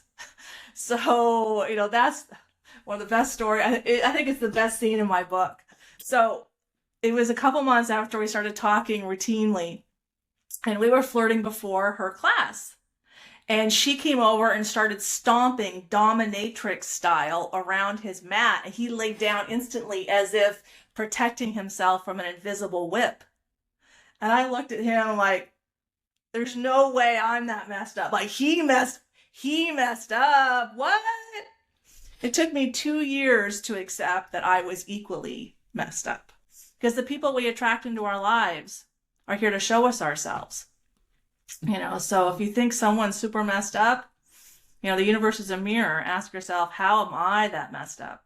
Well, the next year in 2022, he left the yoga studio with this other yoga instructor, and then I didn't know what to do. So I had been watching YouTube videos, and I'm gaining in my gifts and healing my trauma, and I'm putting one foot in front of the other, so to speak, as a shaman. And so my intuition guides me to reach out to Justin Waller, Andrew Tate's best friend. And I had seen Justin on the Fresh and Fit podcast just like twice. He's 36 years younger than me, multi-millionaire, all the women in the world. I'm 52, but my intuition said, do it. So I'm like, okay. So I text him. Within an hour, he sent me a voice memo right back, and that was June of 2022. Then 2 months later, so we're texting on and off, but what I was doing is I was opening my heart to him and opening his heart to me. I didn't know it until later, but that's what was going on, because that's when healing happens, and within the heart. And I never went on a date with any of these guys, but I healed myself and helped them heal. And so then in August, after Andrew's takedown started, where he was canceled on social media and had his payment processing center disconnected, they were both quite upset. And so I reached out to Justin and gave him some emotional support and told him that, Dr. John Gray, who wrote Men Are From Mars, Women Are From Venus, supports him that men need to act like men to be healthy. Now, what is a man acting like a man? That's a whole other debate. But he super opened his heart to me, and that night, and I kept texting him, and then we started texting routinely. And the next morning I woke up and Andrew's soul was like hanging out in my house. Like, that's rare that I actually see a soul. I'm like, I'll feel him or I'll talk to him, but actually to see it, that's how profound it was. And I always thought, I'm like, wow, it's very interesting that I arrived in Andrew Tate's best friend's life 2 months before his takedown started. That was interesting. Like, am I working in lockstep with someone, right? Well, JC from my childhood, FBI, currently the head of global security at GoDaddy. And he got that job in May of 2022, 1 month before I reached out to Justin, the one that I have the Unspoken with. And I didn't find that out until November of 2024. So I wasn't aware of it at the time. But I helped them both with my shamanic gifts. And then I started talking to the first Fire Academy instructor, and I stopped talking to Justin. I was only talking to one guy at a time. And then Andrew was placed in solitary confinement. So I was supporting Andrew in solitary confinement, but my relationship was with the firefighter and not Andrew. But what's interesting is that I have 6 men in my book, and there's 7 chakras. And the heart is green. And as you see me in this picture, green is my favorite color. My karma Gia is green. So my first chakra is my crown. That's Tim. Justin's my third eye. That's my intuition. And I was brave and followed my intuition. Andrew is my third, communication. In 2023, and before I wrote my book, before I had met the fire captain or remembered JC at all, Andrew's soul came through to me and said that my voice is louder than his. I'm like, that man can talk, you know, like, whoa. And I'm still like figuring out who I am. And when I told my kids that I had helped Andrew Tate, I mean, they yelled at me and screamed at me and hated on me. And it was like, it was gnarly. It took a year and a half before they would not get pissed off at me. I'm like, I helped Andrew Tate become more emotionally healthy and mature. I helped him process his pain. Why are you criticizing me for having compassion for a man? And that's when I really learned how much Andrew Tate triggers people. But let's remember Carl Jung. What irritates you about others can lead you to an understanding of yourself. Triggers are your healing friend, not your healing foe. I was sexually assaulted in my childhood. And yeah, Andrew Tate was warm up for the fire department. And I've emailed the local dean of public safety about the challenges I experienced with these men. And then warm up for the FBI and executives. So if we all think Andrew Tate is living in a universe of one, he's not. He is not. If you imagine someone who is brave enough to withdraw all of his projections, then you might get an individual who is conscious of a pretty thick shadow. Such a man has saddled himself with new problems and conflicts. He has become a serious problem to himself, as he is now unable to say, they do this, they are wrong, and they must be fought against. Such a man knows that whatever is wrong with the world is in himself. And if he only learns to deal with his own shadow, he has done something real for the world. He has succeeded in shouldering at least an infinitesimal part of the gigantic unsolved social problems of our day. And let me give an example of this with my older daughter. I almost died right after she was born, right? So, and I live in Southern California. I voted Democrat my whole life until 2024. But the more I became healthy in my femininity, the more conservative and traditional I became. And so last year, during all the ICE raids, my kids are still very liberal. My older daughter was very triggered by one local scene where a mother was being torn apart from her daughter. She's like, Mom, it's so upsetting. It's so terrible. ICE is so terrible. And so I asked her, I said, well, I understand that what you're experiencing, you're very triggered. Why do you think you're attracted to that event? Because I don't see anything wrong happening. If they're illegal, they need to go back to their country. Like, why are you specifically so triggered by this event of a mother being torn from a daughter? And I'll leave you to explore that for yourself. What news events are you attracted to? Which ones do you hate and which ones do you support? All of that can lead you to an understanding of yourself. You know, my kids are half Israeli. My niece was at the music festival on October 7th, and about 10 of her friends were killed right in front of her. So we have intimate family knowledge of everything going on over there. And sometimes my kids support Free Palestine.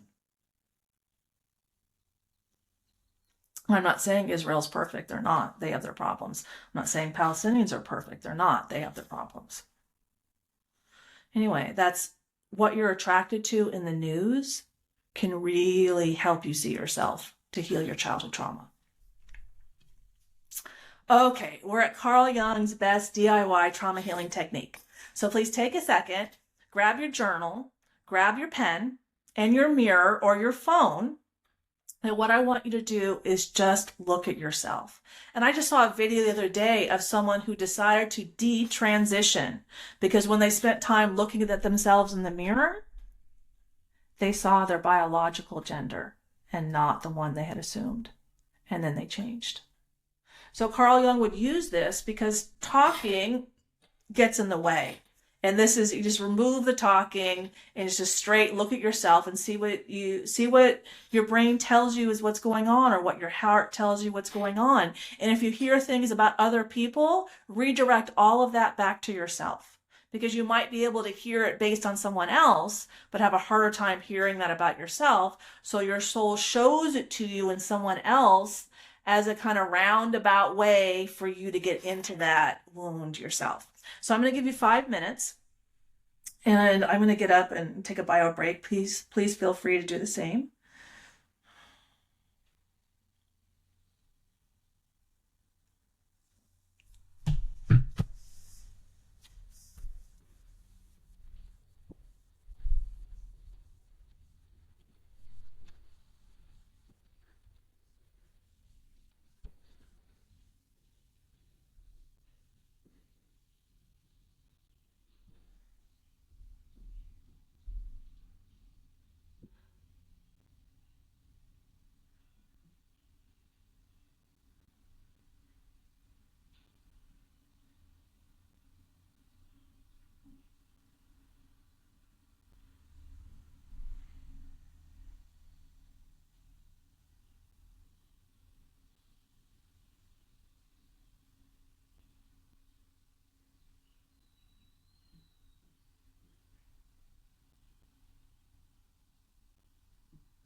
Okay, one more minute.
All righty. Now, based on what you just saw in yourself, you can use that while I go over the 6 divine feminine self-love strategies, and you can see how to start applying what you just saw in the mirror to transforming your emotional wounds into personal wisdom. And this is not a belief system, it's a soul operation system to create emotional safety, self-orientation, inner authority, an internal locus of control and not an external locus of control. Wisdom extraction, energetic movement, nervous system integration, and together they recalibrate the nervous system and expand your emotional range. So the first one, appreciate, learn, forgive equals ego death. So appreciation, there's the feminine. That's the emotion that opens the heart, that reduces stress, reduces cortisol. Then the learning, there's the masculine, there's the analysis. So once I was grateful for my suicide attempt, then I could ask myself, why was my suicide attempt necessary in my life? What can I learn about myself? And even through writing my book, I learned that was 5 years later that I was learning about myself and while writing the book and accepting things about myself and I stopped the projecting. And then when once I processed my wound into wisdom, like turning fear all men into men protect me, forgiveness of self and others just naturally happens. I don't have to work on the forgiveness. It's like a natural process. But what's important here to create wholeness is to engage both the feminine, the communication, or here the gratitude, the appreciation, the emotion of it, and then engage the masculine, the learning of it. So for example, the most testosterone increasing, cortisol reducing activity for men is chopping wood.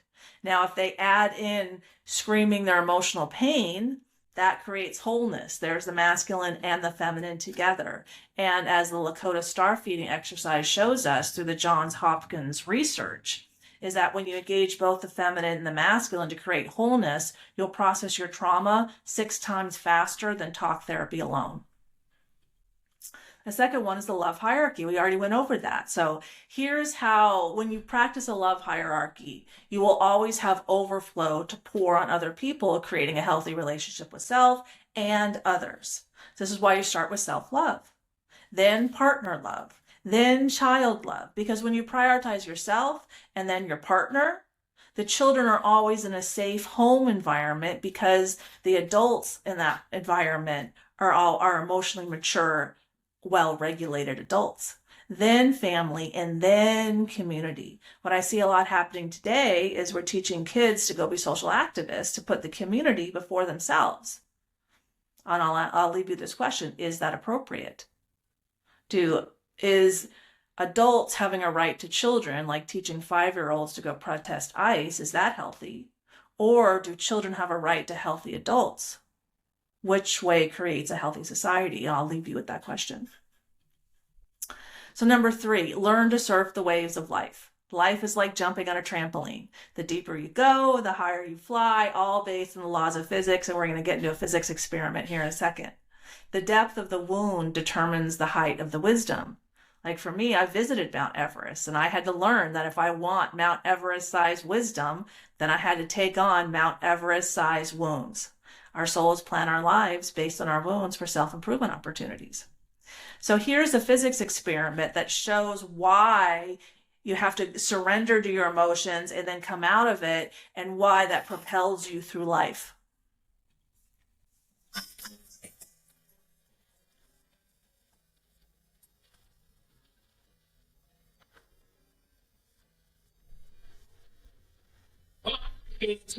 So I want to go back and revisit a high road track. Now, I did a previous video on this, and I had so many questions and comments, I thought it would be worthwhile to go back and do a few more demonstrations on it and take a closer look. Now, this is a classic physics problem where we have two tracks that start at the same position and end at the same position, but their path from one side to the other is completely different. Now, these balls are able to roll down the tracks, so the question is, if I were to release them simultaneously, which track would get the ball to the opposite side the quickest? Well, let's give it a try.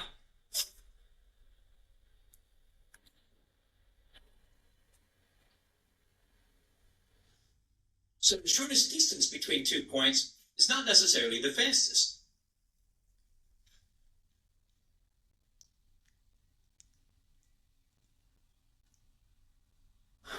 Now, what's going on here? Well, we're giving both balls potential energy by lifting them up to a certain position. When I release them, only a small amount of its potential energy is changed into kinetic on this track, so its speed across the track isn't very high. However, on the low road track, I started out at that high position, it drops down, changes that potential energy into kinetic, but then it drops an additional distance, so more potential energy is changed to kinetic, so it's going to cover this distance at a higher speed.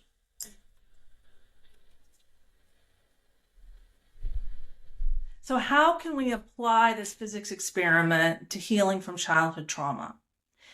Before I healed, I was like the track in the back. I did not know how to fully surrender to my fear, guilt, and shame, and then use that momentum gained from the downhill to climb my next hill. I just went down and I just stayed stuck. So I just was on this plane of fear, guilt, and shame, which is why I had 35 years of debilitating lower back pain. But after my mom passed away on my 45th birthday, and my intuition told me, okay, it's time to heal, I started seeing shamans and doing research and learning how to process my emotions. And I slowly but surely started living life on that front track, going into my emotions and coming out. And of course, I started on the small wave. I had to learn how to apologize. You don't start surfing on the 70-foot wave off of Portugal, just like you don't start climbing mountains at Mount Everest. You start on the hill by your house. You start on the wave, the 1-foot wave on a longboard. But what you'll notice is that the more you learn how to go into your pain and come out of it, then you'll start going into deeper pain like I did. 4 years after I started healing, then I attempted suicide. Why? And I'm not advocating for a suicide attempt. Please don't hear me wrong. This is what happened in my life. But based on how my soul plans my life, I had to be able to get into deeper, denser, darker emotions. And that took me 4 years of learning to surf the waves of life before I was capable of going in that deeply into myself and then coming out that profoundly of myself. And I always knew coming back Carrie 2.0. And I told my older daughter, I said, look, I'm bringing healing to the whole family and we're not leaving your dad behind.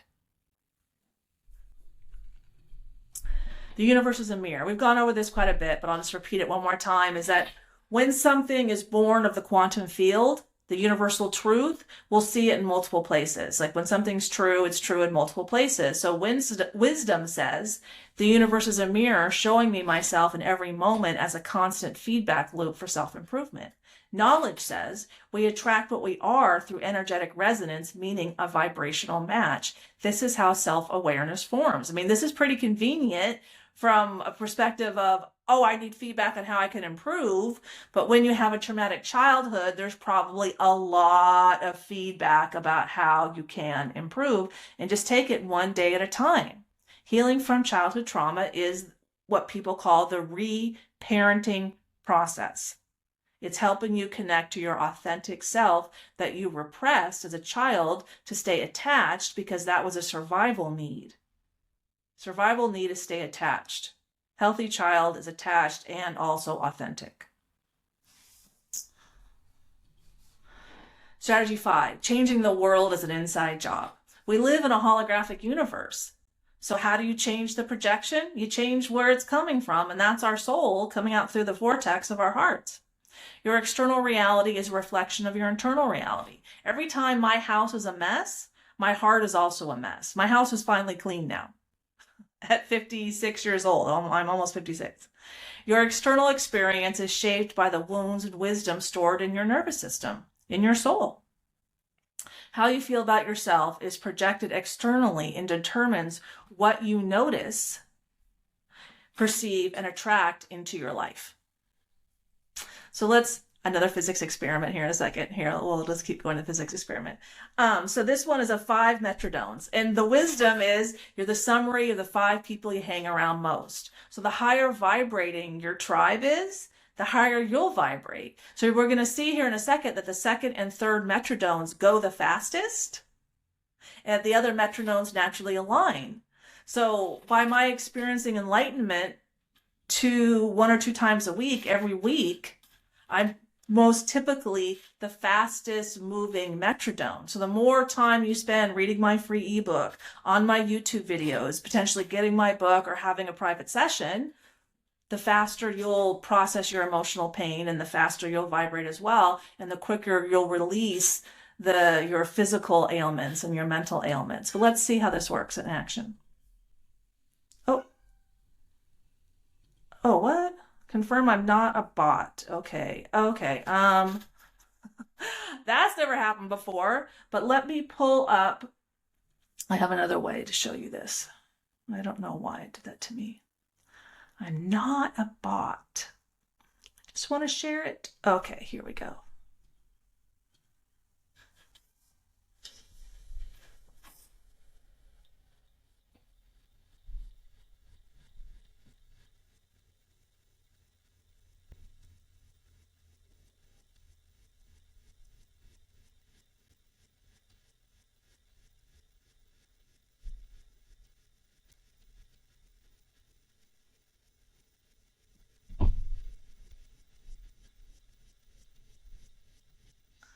And that is, they're just based off of energy and not needing to process their emotions. So we see it happen pretty quickly, but that's basically how it happens. Energy doesn't lie. Pain is an initiation process to personal growth. And I learned that because of my lower back pain.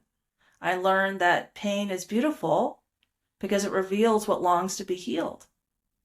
Pain is beautiful as the integration of the opposites, the wholeness that Carl Jung talks about.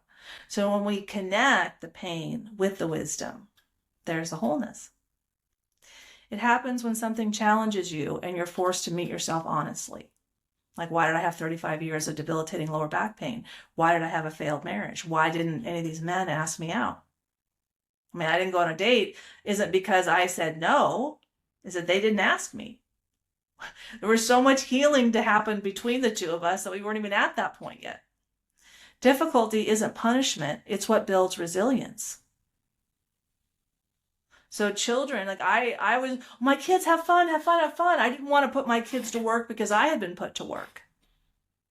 But having kids help clean around the house and do and work in the kitchen and cook and act like a little human, that's how they become a grown human. But because of my childhood trauma, I didn't know how to help them move that process. I didn't know how to parent appropriately. Initiation is simply learning how to move through challenge without collapsing, avoiding, or turning against yourself like an addiction. That's how maturity forms, and that's the final skill. Self-care strategies. First, I learned Reiki. Reiki is a natural method to channel more love from the universe and help you process your wounds. And every weekend that I went to become a Reiki practitioner, I cried and I almost threw up once because that was helping me process all my emotions. And our gut houses 90% of our mental health. That's why when we get super emotional, sometimes we vomit. And so I highly recommend that. I'm a Reiki master. I'm also a Karuna Reiki master. That's feminine Reiki.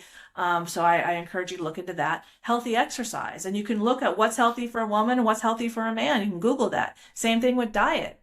Walk barefoot in nature, hug a tree. Like we saw in the Heart is a Vortex video, that our energy bodies naturally connect to the sun and to the earth. Look into grounding. That's walking barefoot in nature. Why is that so important? Why did Native Americans wear leather shoes and not plastic like we did? And what's the benefit of that? Establish a gratitude practice. That can be, I journal every day, and at the top, I write 3 things I'm grateful for. That could be a meditation gratitude practice. You could have little sticky notes you put up around your mirror. Just say one thing you're grateful for today, and just let those sticky notes add up, and you'll quickly see how much you have to be grateful for. Remember, after I almost died when I was 30, my stepfather said I need to be grateful to God. I had no idea how to pray to God, how to be grateful for God. Like, I had no idea what he was even talking about. So I understand if gratitude doesn't flow naturally. It didn't used to for me. Meditation, shamanic drumming. So I encourage you to use that meditation, shamanic drumming video that's at the top of my YouTube channel. What are the benefits of meditation? It helps you go from fight or flight to rest and digest. The reason digest is so important is that 90% of our mental health comes from our gut. That's one reason. You have improved heart rate variability, emotional regulation. The more you can regulate your emotions, the more expansive your emotional range is. Like, it took me time, 5 years, to go from a suicide attempt to enlightenment, because I had to learn how to surf bigger and bigger emotional waves. And there's the heart rate variability. Lower blood pressure. It reduces cortisol, which means less inflammation, less illness. Better emotional stability and cognitive function. Drumming benefits. Drumming is like the structure. Bum, bum, bum, bum, bum, bum, bum, like that shamanic 4-beat count. That gets you into your theta brain wave for creativity and insight. When you're in your theta wave, you're not focused on anything outside of yourself. Like Dr. Joe Dispenza said, you're completely within yourself in the meditation or the drumming, which puts you into a meditative state. Nervous and theta is also where you dream. Nervous system regulation by inducing rhythmic entrainment with the beat. Yes, it helps you have a connection to the person doing the drum beat, which is me, and you will naturally benefit from all the emotional work I've done. I'm that fastest moving metronome. Helps access memory networks to release emotional pain, reduces pain by releasing natural opiates, like Dr. Gabor taught us. And so my YouTube channel, you could look up Carrie Blazer. It's called The Divine Feminine. This is the meditation shamanic drumming video on the left. I have educational videos, healing tips, spiritual humor. Check that out. And here's the Lakota DIY trauma healing technique, star feeding. So what they had people do is they would go out in nature and gather stones representing their pain. And they carry all the stones to a river, the stone being the masculine, the river being the feminine. And then they release them one by one while speaking the memory out loud to the water. So again, you have the masculine action with the feminine communication. And then you keep the final stone as a reminder that grief was witnessed, not erased. So the point isn't to erase the memory. The point is to get the wisdom or the knowledge out of that challenging experience to improve yourself and then to share with others. Okay, so why work with me? You are the summary of the 5 people you surround yourself with. So make me one of those 5 people. And there's a lot of ways to do it without spending any money. But if you'd like a deeper dive, we'll get into that in a second. You will benefit from my regular enlightenment experiences. When I experience enlightenment, my soul opens up attractor energy cells. The electromagnetic field around the heart is 5,000 times stronger than the brain. So when I experience enlightenment, that naturally communicates to all other souls through morphic resonance. Here's an example. So I think it was the 1940s when men were trying to run the mile in under 4 minutes, and one guy figured it out. And then within the next year, 500 men had done it. So when you figure something out, like I'm figuring myself out, my soul is naturally communicating all of that to all other souls, helping them figure it out as well. So this is why changing the world is an inside job. You will receive the wisdom and knowledge gained from my 10 years of personal healing work. My methods save money in the long run, and you'll become independent in your emotional processing. And when people work with me, they need like 1 session and then come back in 6 months to a year. If you need more than that, sure, I'm available. But what we talk about and the insights I give you the capacity to recognize your patterns. So then you need time to go change those patterns before you're ready to recognize another pattern to work on. That's why you don't need that many sessions with me. If you felt resonance during this training, energetic resonance, meaning a vibrational match, it wasn't emotion. It was called soul level alignment, called resonance. You're resonating with the energy. That's how you know this is relevant without needing convincing. Do you resonate? So what's included in a private session is we do meditation. I'll do shamanic and Reiki drumming. And then you will learn how to interact with your shadow, your subconscious, your wounds to recalibrate your soul and your nervous system. You'll learn to turn those wounds into wisdom. You'll learn to apply these strategies to your specific internal blocks, and you'll receive a video recording of your session for ongoing use. So with every purchase, I have 3 tiers, you can give a free 2-hour session to any first responder or military. And I wrote my free ebook with first responders in mind, because in the back of a fire truck, they can talk about appreciate, learn, forgive, love hierarchy, learn to surf the waves of life, changing the world as an inside job. Easy for them to access the self-reflective tools to process their emotional pain. So individual sessions, I have 3-tiered pricing. If you are interested in 2-hour pattern recognition session and then a 2-hour integration session, so 4 hours of work with me, that's $2,997. And if you can mute yourselves, I appreciate it. 2-hour pattern recognition session, just one 2-hour session, is $19.97, and a 1-hour pattern recognition session is $12.97. Oh, can you guys please? Oh, hang on. Let me. Do you have anything else to say? I have chicken nuggets with Nuggets or mac and cheese? I made it. I don't know. This is all. Where's the mute? Oh, here we go. Paul. There. Okay. All right. Okay. I'm glad she's listening, and I've been there too. Sometimes you just need a mac and cheese. Anyway, all of the sessions come with meditation and drumming. And if you want to use a 2-hour integration session for another pattern recognition session, you can. But these are different tiers that I work at. So if you're interested in the 2-hour pattern recognition session and the 2-hour integration session for $2,997, please click on this QR code and you'll be brought up with a page to purchase and then schedule. I'll give you a second to consider. If you are interested in the 2-hour pattern recognition session, that's $19.97.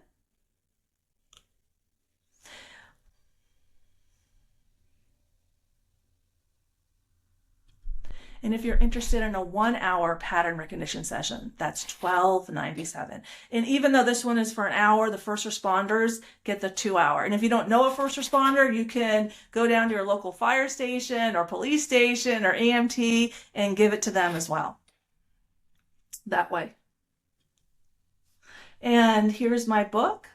My book's been very well reviewed. I had 16 reviews, 4.9 stars. And it's my journey, and it's how I healed from my childhood trauma. And that all happened before I looked into all the signs and synchronicities, that I'm the reincarnation of Mary Magdalene. So I think I have in there that it was the first time I prayed to Jesus in 2021. But I was not aware of that when I wrote my book.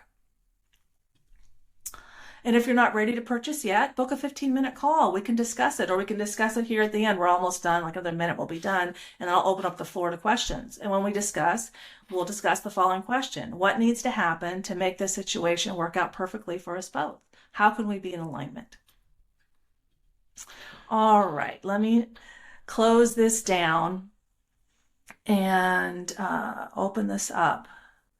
And I'm going to open up the chat and the floor, and you guys can, now I don't know how to, hang on. Let me stop this. I don't know how to take myself off mute. Here we go, seeing all of my challenges. Okay. Oh, no, that's not the right one.